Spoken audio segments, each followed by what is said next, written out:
ഭാരതത്തിന്റെ മുഴുവൻ ശ്രദ്ധ ഇന്ന് രാമജന്മഭൂമിയിലേക്കാണ്. അവിടെ വളരെ വിശേഷാൽ ഒരു ചടങ്ങ് നടക്കാൻ പോകുന്നു. പ്രിയപ്പെട്ട പ്രേക്ഷകർക്ക് അറിയാവുന്നതുപോലെ പുനർനിർമ്മിച്ച രാമക്ഷേത്രം ഏതാണ്ട് അതിന്റെ പൂർത്തീകരണത്തിലേക്ക് എത്തുകയാണ്. 2024 ജനുവരി മാസം 22-ന് ആദരണീയനായ ഭാരതത്തിന്റെ പ്രധാനമന്ത്രി യജമാന സ്ഥാനത്തിരുന്ന് അയോധ്യയിലെ രാമജന്മഭൂമിയിൽ പ്രാണപ്രതിഷ്ഠ നടത്തി. അതിനുശേഷവും ക്ഷേത്രത്തിന്റെ നിർമ്മാണ പ്രവർത്തനങ്ങൾ നടക്കുന്നുണ്ടായിരുന്നു. ഇപ്പോൾ രാമക്ഷേത്രത്തിന്റെ നിർമ്മാണം പൂർത്തിയാകുന്ന പശ്ചാത്തലത്തിലാണ് ക്ഷേത്രത്തിന് മുകളിൽ ഇന്നിപ്പോൾ കാവിപ്പതാക ഭാരതത്തിന്റെ പ്രധാനമന്ത്രിയും രാഷ്ട്രീയ സ്വയംസേവക സംഘത്തിന്റെ സർസംഘചാലകം ചേർന്ന് സ്ഥാപിക്കുന്നത്.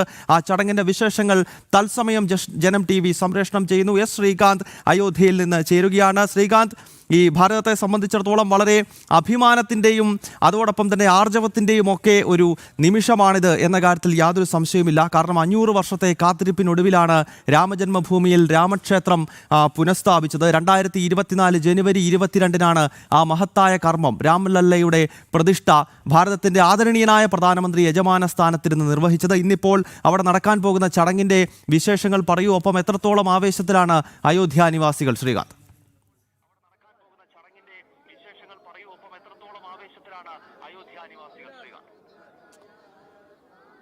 ഗൗതം, ഞാൻ നേരത്തെ ഈ ലൈവ് നമ്മുടെ അയോധ്യ നഗരിയിൽ നിന്നും തുടങ്ങിയപ്പോൾ പറഞ്ഞിരുന്നു, ഏതാണ്ട് 500 ആണ്ടുകൾ നീണ്ട പോരാട്ടമാണ് ഈ ക്ഷേത്രത്തിന് വേണ്ടി നടന്നത്.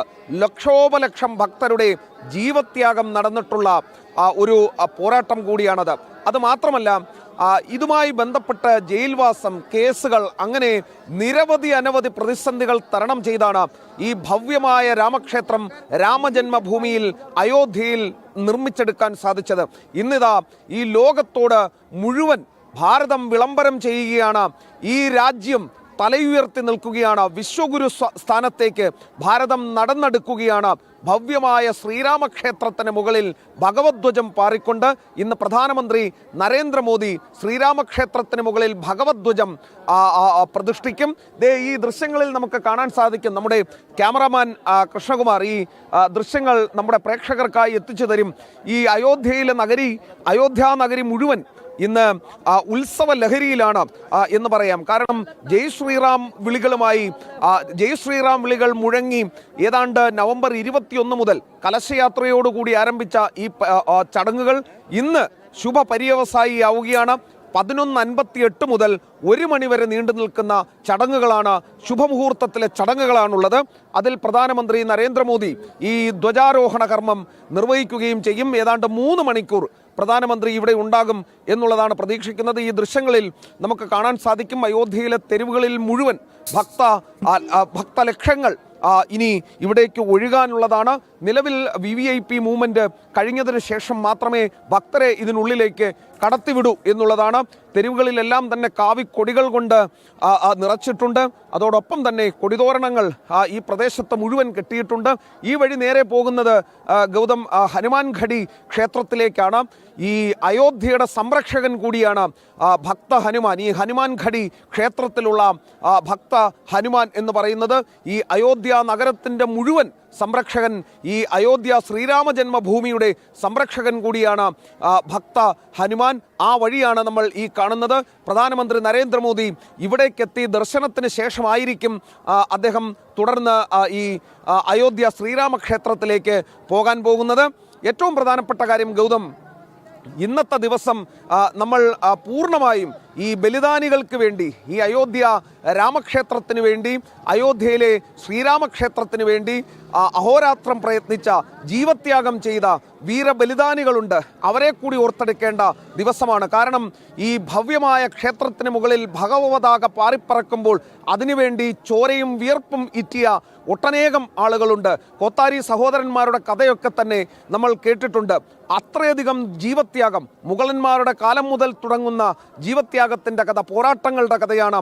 അതാണ് അയോധ്യ പുരിക്ക് പറയാനുള്ളത്. ഗൗതം, അഭിമാനത്തോടു കൂടി മാത്രമേ ഈ വഴിയിൽ നമുക്ക് നിൽക്കാൻ സാധിക്കൂ. കാരണം ഇത്രയധികം പോരാട്ടങ്ങൾ, പ്രതിസന്ധികൾ അതിജീവിച്ച, അതിൽ ഏറ്റവും ഒടുവിൽ വിജയം വരിക്കാൻ സാധിച്ച മറ്റൊരു ആരാധനാലയം, ഒരു ക്ഷേത്രം ഉണ്ടാകാൻ വഴിയില്ല ഈ ലോകത്തെങ്ങും തന്നെ.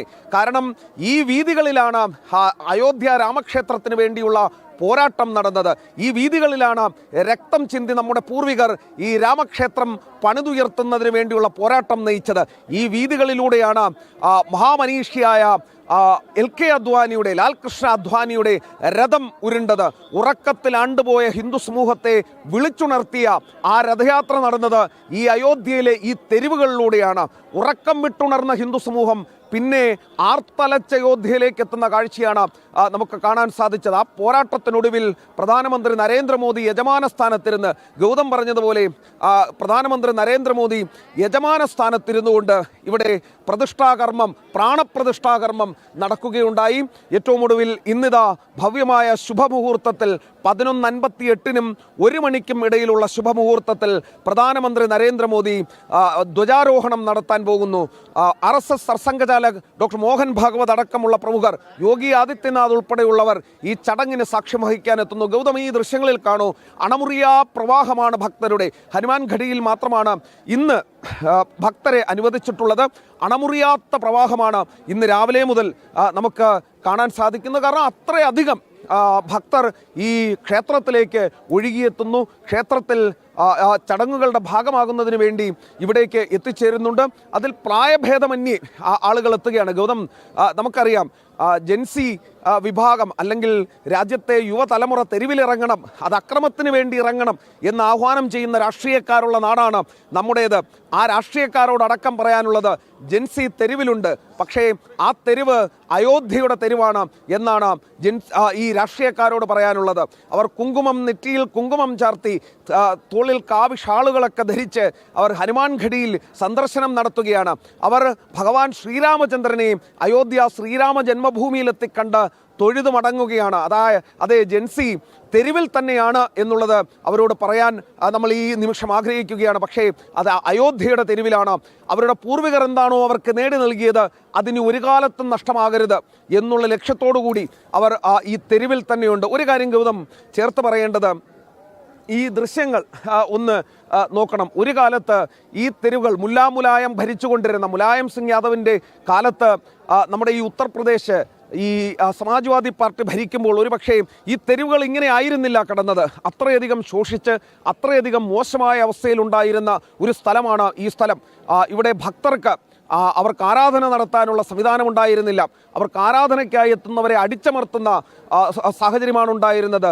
ചോർന്നൊലിക്കുന്ന കൂരക്കടിയിൽ ശ്രീരാം ലലയിരിക്കുന്ന ഹൃദയഭേദകമായ കാഴ്ച കണ്ട പൂർവികർ നമുക്കുണ്ട്, പഴയ തലമുറ നമുക്കുണ്ട്. പക്ഷേ 2014 ശേഷം BJP സർക്കാർ അധികാരത്തിൽ ഏറിയതിനു ശേഷം, പ്രധാനമന്ത്രിയായി നരേന്ദ്രമോദി ചുമതലയേറ്റെടുത്തതിന് ശേഷം പിന്നെ കണ്ടത് വളരെ വലിയ മാറ്റമാണ്.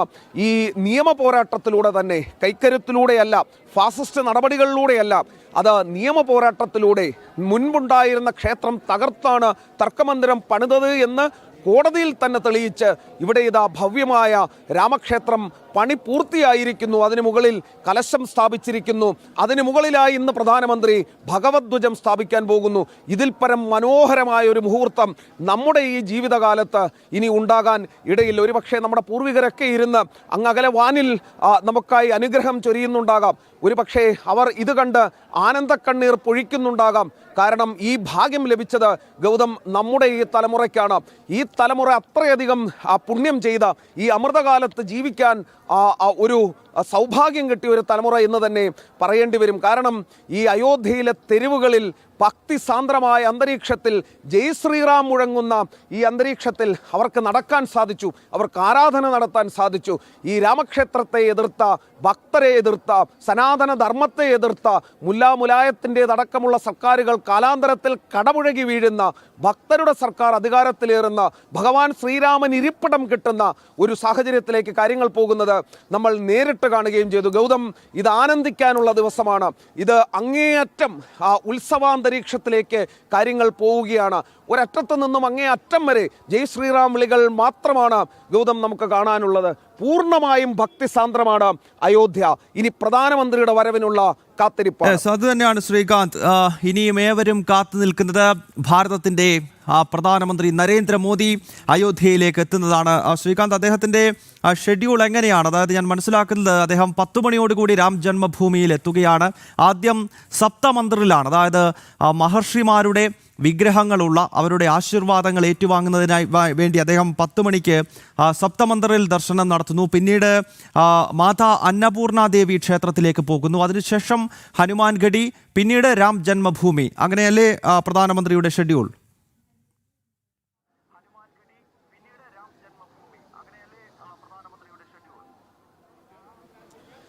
ഗൗതം, പ്രധാനമന്ത്രിക്ക് 3-3.5 മണിക്കൂറിലധികം അദ്ദേഹം അയോധ്യയിൽ ചിലവഴിക്കും എന്നുള്ളതാണ് നമുക്ക് മനസ്സിലാക്കാൻ സാധിക്കുന്നത്. 10 മണിയോടുകൂടി അദ്ദേഹം ഈ അയോധ്യ നഗരിയിലേക്ക് എത്തിച്ചേരും. നമ്മൾ ഇന്നലെ ഇവിടേക്ക് വരുമ്പോൾ ഗൗതം, ഈ വഴിയിലെമ്പാടും കാവി പതാക കൊണ്ട് അലങ്കരിച്ച് ഭഗവാൻ ശ്രീരാമൻ്റെ ചിത്രമുള്ള കാവി പതാകകൾ കെട്ടി അലങ്കരിച്ച് പ്രധാനമന്ത്രി നരേന്ദ്രമോദിയുടെ ചിത്രങ്ങളുള്ള ഫ്ലക്സ് ബോർഡുകൾ പതിച്ച് ഈ അയോധ്യ നിവാസികളെമ്പാടും തന്നെ ഈ ഒരു ഉത്സവം അങ്ങ് ഏറ്റെടുത്തിരിക്കുകയാണ്. കാരണം ഈ ഭഗവദ്ധ്വജം ഉയർത്തുന്ന ചടങ്ങ് എന്ന് പറയുമ്പോൾ അത് വലിയ പ്രാധാന്യമുള്ള ചടങ്ങുകളിൽ ഒന്നാണ്. കാരണം ഒരു ക്ഷേത്രം പൂർത്തിയായി അതിനു മുകളിൽ ഭഗവദ്ധ്വജം ഉയർത്തുന്നതോടെയാണ് അതിന് പൂർണ്ണത കൈവരുന്നത്. ഇപ്പോൾ കൃഷ്ണകുമാർ, ആ ദൃശ്യങ്ങളിലേക്ക് കൂടി ഒന്ന് പോകണം.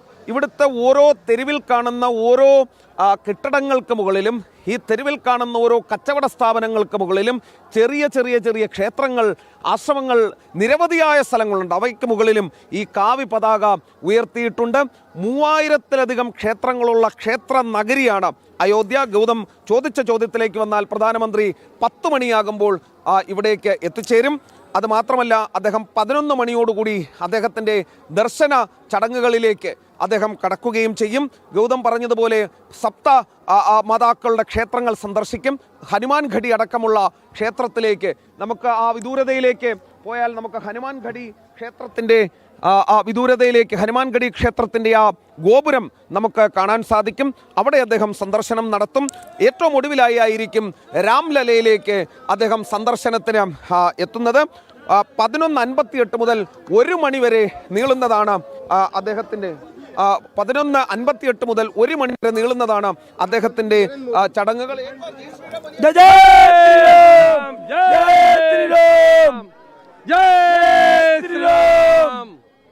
ഗൗതം, ഈ തെരുവീതികളിലെങ്ങും ഇത്തരം ജയ് ശ്രീറാം വിളികൾ മുഴങ്ങി കേൾക്കുകയാണ്. ആ ദൃശ്യങ്ങൾ, ആ ശബ്ദം, അത് നമുക്കിവിടെ കാണാൻ സാധിക്കും. ഗൗതം, ആ ഷെഡ്യൂൾ ഒരു തവണ കൂടി പറയാം. 10 മണിക്ക് പ്രധാനമന്ത്രി അയോധ്യയിലേക്ക് എത്തിച്ചേരും. 11 മണി മുതൽ അദ്ദേഹത്തിൻ്റെ ദർശനം ക്രമീകരിച്ചിട്ടുണ്ട്. 11:58 മുതൽ 1 മണി വരെ നീളുന്ന ശുഭ മുഹൂർത്തമുണ്ട്. അതിൽ അദ്ദേഹം പ്രധാനമന്ത്രി നരേന്ദ്രമോദി ധ്വജാരോഹണം നടത്തും. ഈ പതാക, ഭഗവദ്ധ്വജം, അത് ക്ഷേത്രഗോപുരത്തിന് മുകളിൽ ഉയരുന്ന അതേ ഘട്ടത്തിൽ തന്നെ ക്ഷേത്രങ്ങളിലും, അയോധ്യയിലെ ക്ഷേത്രങ്ങളിലും ആശ്രമങ്ങളിലും മണിനാദം മുഴങ്ങും എന്നുള്ളതും ഏറ്റവും പ്രധാനപ്പെട്ട കാര്യമാണ്. 12 പ്രധാന ക്ഷേത്രങ്ങളിൽ നിന്നുള്ള ശോഭായാത്രകൾ അയോധ്യയിലെ ശ്രീരാമക്ഷേത്രത്തിലേക്ക്, ശ്രീരാമ ജന്മഭൂമിയിലേക്ക് എത്തിച്ചേരും. അതും ഈ പരിപാടിക്ക്, ചടങ്ങിന് മാറ്റുകൂട്ടും എന്നുള്ളത് കൂടി അറിയേണ്ടതുണ്ട്. ഗൗതം, ഈ ദൃശ്യങ്ങളിലേക്കൊന്ന് നോക്കൂ. ഗൗതം, അണമുറിയാത്ത ഒഴുക്ക്, ഭക്തരുടെ അണമുറിയാത്ത ഒഴുക്ക് നമുക്ക് കാണാൻ സാധിക്കും. ഗൗതം, ഇത് അത്യധികം സന്തോഷം നൽകുന്ന, ആഹ്ലാദം നൽകുന്ന ഒരു മുഹൂർത്തമാണ്. കാരണം പണ്ട് ഈ തെരുവീതികളിലൂടെ നടക്കാൻ പോലും കഴിയാത്ത വിധം ഈ തെരുവീതികൾ കയ്യേറപ്പെട്ടിരുന്നു. ഈ തെരുവീതികളിൽ എമ്പാടും തന്നെ ഭക്തിയുടെ അംശം പോലും ഇവിടെ കൊണ്ടുപോകാൻ, മുന്നോട്ട് കൊണ്ടുപോകാൻ അനുവദിച്ചിരുന്നില്ല ഇവിടുത്തെ സർക്കാരുകൾ. ഇതിനു മുൻപ് ഇവിടേക്ക് തൊഴാനെത്തുന്ന ഭക്തർ കണ്ടിരുന്നത് ഒരു കീറത്തുണി അല്ലെങ്കിൽ ടാർപ്പായ കൊണ്ട് മറച്ച് മഴയത്തും വെയിലത്തും ഇരിക്കുന്ന രാംലല വിഗ്രഹമാണ് കണ്ടിരുന്നത്. അതിന് മാറ്റം വന്നിരിക്കുന്നു.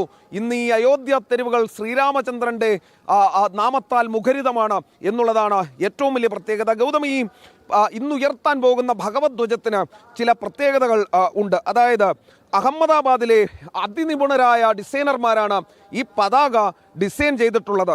സൂര്യപ്രകാശം, മഴ, ശക്തമായ കാറ്റ് തുടങ്ങിയ കാര്യങ്ങളെ ചെറുക്കുന്ന ശക്തമായ നൈലോൺ തുണിയാണ്, പാരച്യൂട്ട് ഗ്രേഡ് നൈലോൺ തുണിയാണ് ഇതിനു വേണ്ടി ഉപയോഗിച്ചിട്ടുള്ളത്. 2.5 കിലോഗ്രാം ഭാരം വരുന്ന പതാകയുടെ ആയുസ് 3 വർഷമാണ്. കാൺപൂരിൽ നിന്നും എത്തിച്ച സ്റ്റെയിൻലെസ് സ്റ്റീൽ കോറുള്ള പുറത്തേക്ക് നൈലോൺ നൂലുകൾ കൊണ്ട് പൊതിഞ്ഞ കയറാണ് ഈ പതാക ഉയർത്താൻ വേണ്ടി ഉപയോഗിക്കുന്നത്. പതാക നിർമ്മിച്ച തുണിക്ക് 200 കിലോമീറ്റർ വരെ വേഗതയുള്ള കാറ്റിനെ അതിജീവിക്കാൻ കഴിയും എന്നുള്ളതും ഇതോടൊപ്പം പറയേണ്ടതാണ്. ഗൗതം, ഞാനിപ്പോൾ ഈ അയോധ്യയിലെ തെരുവുകളിലൂടെ നടക്കുകയാണ്. ഹനുമാൻഗഡി ക്ഷേത്രം മുതൽ അയോധ്യ ശ്രീരാമക്ഷേത്രത്തിലേക്കുള്ള ആ തെരുവിലാണ് നിൽക്കുന്നത്. ഗൗതം, ഈ ചരിത്രം ഉറങ്ങിക്കിടക്കുന്ന തെരുവുകളാണ് ഗൗതം ഇതിന് 1-2 വർഷത്തെ 10-20 വർഷത്തെ ചരിത്രമല്ല ഇതിനുള്ളത്. 500 ആണ്ടുകളുടെ ചരിത്രമാണ് ഈ തെരുവുകൾക്ക് പറയാനുള്ളത്. കാരണം ഈ തെരുവുകളിൽ വീണിട്ടുള്ളത് ഈ ശ്രീരാമക്ഷേത്രത്തെ, ശ്രീരാമ ജന്മഭൂമിയെ സംരക്ഷിക്കുന്നതിനായി സ്വമേധയായി ഇറങ്ങിപ്പെട്ട നമ്മുടെ പൂർവ്വപിതാക്കന്മാരുടെ, നമ്മുടെ പരമ്പരകളുടെ, സനാതനധർമ്മ വിശ്വാസികളുടെ ചുടുരക്തം വീണ തെരുവുകളാണ് ഇത്. ഈ തെരുവിലൂടെയാണ് സാക്ഷാൽ ലാൽകൃഷ്ണ അദ്വാനിയുടെ രഥം അതിവേഗത്തിൽ ഉരുണ്ട് നീങ്ങിയത്. ഇവിടുത്തെ ഹിന്ദു വിഭാഗത്തിൻ്റെ, ഇവിടുത്തെ സനാതനധർമ്മ വിശ്വാസികളുടെ ഹൃദയത്തിലൂടെയാണ് LK അദ്വാനിയുടെ, ലാൽകൃഷ്ണ അദ്വാനിയുടെ രഥമുരുണ്ടത് എന്ന് പറയേണ്ടി വരും. അദ്ദേഹം തുടങ്ങിവെച്ച പ്രക്ഷോഭം, രാമജന്മഭൂമി പ്രക്ഷോഭം, അത് ഏറ്റവും ഒടുവിൽ വിജയം കാണുന്ന, ആ ക്ഷേത്രം നിർമ്മിക്കുന്ന, അതിനു മുകളിൽ ഭഗവപതാക പാറുന്ന ആ പുണ്യദിനം കൂടിയാണ് ഇന്ന്.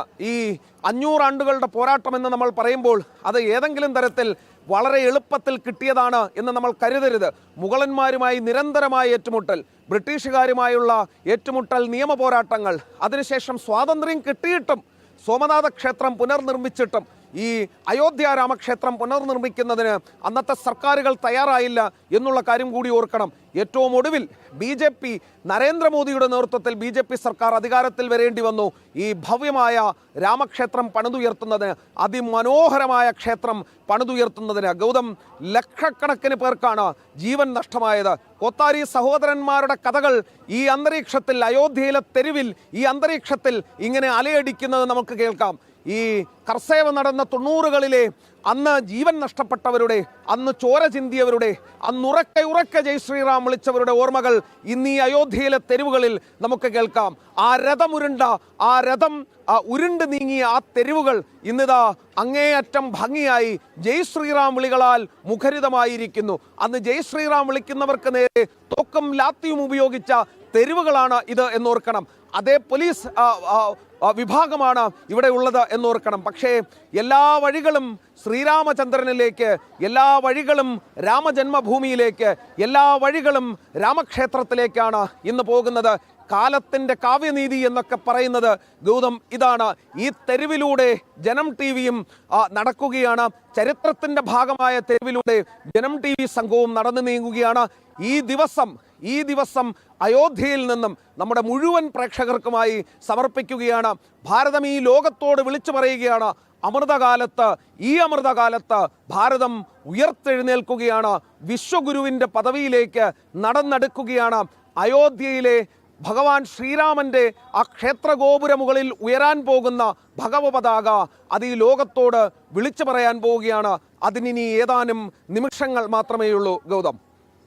ശ്രീകാന്ത്, ദയവായി തുടരുക. ശ്രീകാന്ത് സൂചിപ്പിച്ചതുപോലെ തന്നെ അയോധ്യയിൽ നിന്നുള്ള വിശേഷങ്ങളാണ് ഇന്ന് നമ്മുടെ പ്രേക്ഷകർ, കേരളം കാത്തിരിക്കുന്നത് എന്ന കാര്യത്തിൽ യാതൊരു സംശയവുമില്ല. ഒരു ഇടവേള അനിവാര്യമായി വരുന്നു. ആ ഇടവേളയ്ക്ക് ശേഷം വീണ്ടും നമ്മൾ അയോധ്യയിലെ ശ്രീരാമ ജന്മഭൂമിയുടെ വിശേഷങ്ങളിലേക്ക് തന്നെയാണ്. കാരണം ഇന്നത്തെ ദിവസം നവംബർ 25-ന്റെ ഏറ്റവും പ്രധാനപ്പെട്ട കാഴ്ചകൾ ശ്രീരാമ ജന്മഭൂമിയിലെ ആ പവിത്രമായ ക്ഷേത്രത്തിന് മുകളിൽ കാവിപ്പതാക പാറിപ്പറക്കുന്ന കാഴ്ചയാണ്.